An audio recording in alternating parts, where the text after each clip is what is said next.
तो बच्चों आज हम दूसरा चैप्टर करने वाले हैं, मतलब चैप्टर नंबर 5 अम्ल, क्षारक और लवण। ये भी आपका इस बार आ रहा है बच्चों, तो ध्यान से देखेंगे। अम्ल मतलब खट्टे पदार्थ, जैसे नींबू, इमली, इनका नाम आते ही आपको खट्टा स्वाद आता है, इसका मतलब ये अम्ल है।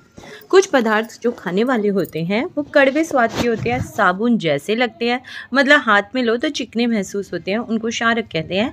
जैसे कि खाने का सोडा, जैसे कि साबुन, ये क्या है बेटा? क्षारक है। अच्छा, अम्ल को आप इंग्लिश में एसिड के नाम से भी जानते हो।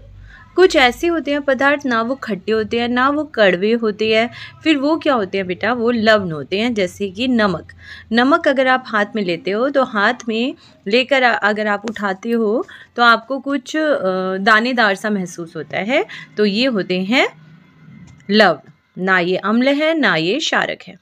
अच्छा, अब ये कैसे पता लगेगा कोई चीज़ अम्लीय या क्षारीय है? तो उसके लिए हमारे पास सूचक होते हैं, ऐसे पदार्थ जिनसे ये पता लगाया जा सके कि दिया हुआ पदार्थ अम्लीय है या क्षारीय है, उनको सूचक कहते हैं। अब क्या सभी पदार्थ सूचक होते हैं? नहीं, कुछ स्पेशल होते हैं। जैसे इसमें बच्चों दिया हुआ है हल्दी, लिटमस, गुड़हल की पंखुड़ियाँ, ये सब प्राकृतिक रूप से पाए जाने वाले सूचक है। हल्दी को यदि आप किसी क्षारक में डालोगे तो उसका रंग हल्दी का लाल हो जाएगा। ऐसे लिटमस दो रंग के हैं बेटा, लाल और नीला।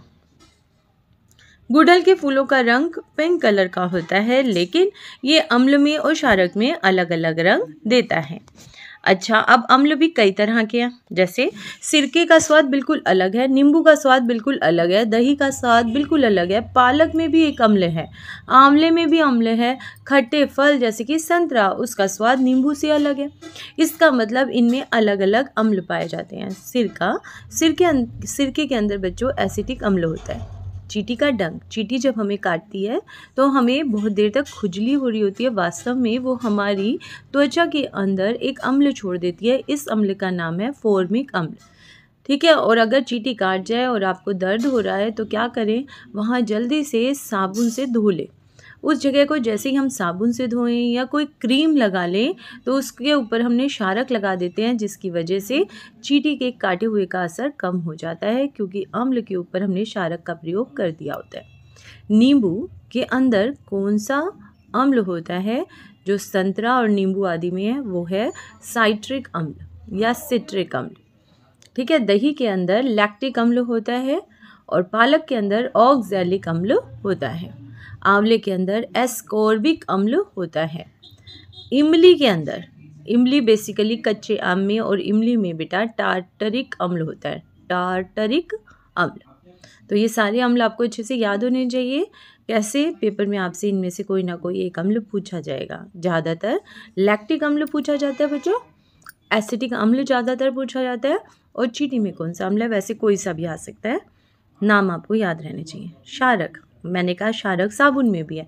क्षारक आपका जो ये हम शीशे वगैरह साफ़ करने के लिए कोलिन अलग से लेते हैं ना, उसके अंदर भी क्षारक है। अच्छा, साबुन का क्षारक और सर्फ का क्षारक भी अलग है। इसके अलावा जो हमने सोडा पिया उसमें भी क्षारक है। कुछ दवाइयाँ पीते हैं जब हमें एसिडिटी हो जाती है, वो भी एक क्षारक है। तो इस हिसाब से क्षारक कौन कौन से हैं जो हमें याद रखनी है? चूने का पानी, इसमें कौन सा क्षारक होता है? Calcium hydroxide. खिड़की का कांच साफ करने के लिए जो हम डिटर्जेंट अलग से लिक्विड यूज़ कर रहे हैं बच्चों, वो उसमें भी क्षारक है अमोनियम हाइड्रोक्साइड। साबुन में सोडियम हाइड्रोक्साइड होगा या फिर पोटेशियम हाइड्रोक्साइड होगा। अच्छा, अब हम बात करते हैं जो हमने दवाई ली जब हमें एसिडिटी हो जाती है, तो उसमें है दूध या मैग्नीशियम, मतलब मैग्नीशियम हाइड्रोक्साइड। चलो अब सूचक की बात कर लेते हैं बच्चों। सूचक मैंने कहा कुछ ऐसे पदार्थ है जिनसे पता लगाया जा सकता है कि हमारे पास जो दी हुई चीज़ है वो अम्लीय है या क्षारीय है। इस हिसाब से 3 सूचक हमें इस बुक के अकॉर्डिंग याद करने हैं: हल्दी, लिटमस और गुड़हल की पत्तियाँ। ठीक है, गुड़हल की पंखुड़ियाँ। अच्छा, जो ये लिटमस है ये क्या चीज़ है? लिटमस वास्तव में बनाने के लिए लाइकेन नाम के जीवों का प्रयोग किया जाता है। लाइकेन क्या है? ये सहसंयोजी आबंध बनाता है, मैंने बताया था। ये सहजीवी है, इसमें एक कवक है और एक शैवाल है ना? तो ये कुछ इस तरह का आपको दिखाई देगा। हरे रंग का शैवाल दिखाई दे रहा है, नीचे कवक है, उसके ऊपर पूरी में ये शैवाल लगी हुई है। ठीक है, अब इससे 2 तरह की पट्टियाँ बनाई जाती हैं, लाल लिटमस पत्र और नीले लिटमस पत्र। इसकी छाल को काट के बेटा 2 तरह की पट्टियाँ बनाई गई। ये देखो, लाल लिटमस पेपर और नीला लिटमस पेपर। आगे देखते हैं हम इनका क्या प्रयोग होता है। मैंने आपको स्कूल में भी करवाया था, आपको याद भी होगा बेटा। जब हम इसके ऊपर टेस्ट करते हैं, अगर नीले के ऊपर अम्ल डालेंगे तो वो लाल हो जाएगा, लाल के ऊपर कोई क्षारक डालेंगे तो वो नीला हो जाएगा। कुछ ऐसे पदार्थ हैं जिनका सैंपल डालने के बाद, जैसे कि आसूत जल, फिल्टर वाटर।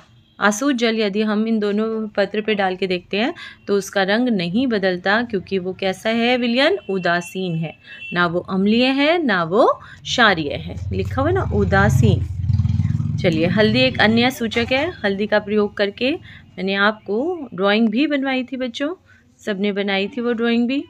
हल्दी का पेस्ट लिया, कागज़ के ऊपर उसे लगाया और सूखने के बाद उस पर हमने चूने के पानी से डिज़ाइन बनाया था। नींबू डालने से कोई अंतर नहीं हो रहा था। ठीक है, अब मैं समझ गया। मेरी सफ़ेद कमीज पे पड़ा हल्दी का दाग साबुन से धोने पर लाल क्यों हो गया? क्योंकि हल्दी किससे अभिक्रिया करती है बेटा? साबुन से अभिक्रिया करके उसका रंग कैसा बना देती है? हल्दी का रंग लाल हो जाता है। अभी कहता है, जब मैं शुष्क लिटमस पत्र खाने के सोडे के ठोस कण रखता हूँ तो मुझे सही परिणाम नहीं मिलता, क्यों? लिटमस पत्र को बेटा जब भी हम चेक करते हैं तो उसके ऊपर कोई गीली चीज़ डाल के चेक करते हैं। क्यों? क्योंकि उसमें पानी होता है। ठीक है, अगर हम सूखी चीज़ डाल के चेक करेंगे तो उसके ऊपर कुछ भी परिणाम, कोई रंग बदलाव नहीं होगा। पानी डालना बहुत ज़रूरी है। हमें कैसी चीज़ यूज़ करनी पड़ती है बेटा? जो पानी में घुली हुई चीज़ें होती हैं। ठीक है, चलिए गुड़हल की बात करते हैं। ये रहा गुड़हल का फूल और उसकी पत्तियां तोड़ी और उससे बनाया हमने एक सूचक। सूचक का रंग कुछ इस तरह का बना, ये वाला। उबालने के बाद जो हमने बनाया वो ऐसा रंग बन गया। अब उसमें इसी के थोड़ा सा भाग लिया और उसमें हमने डाला अम्ल।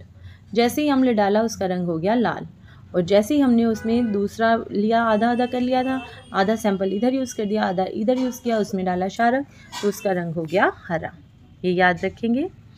चलिए अगला देखते हैं हम।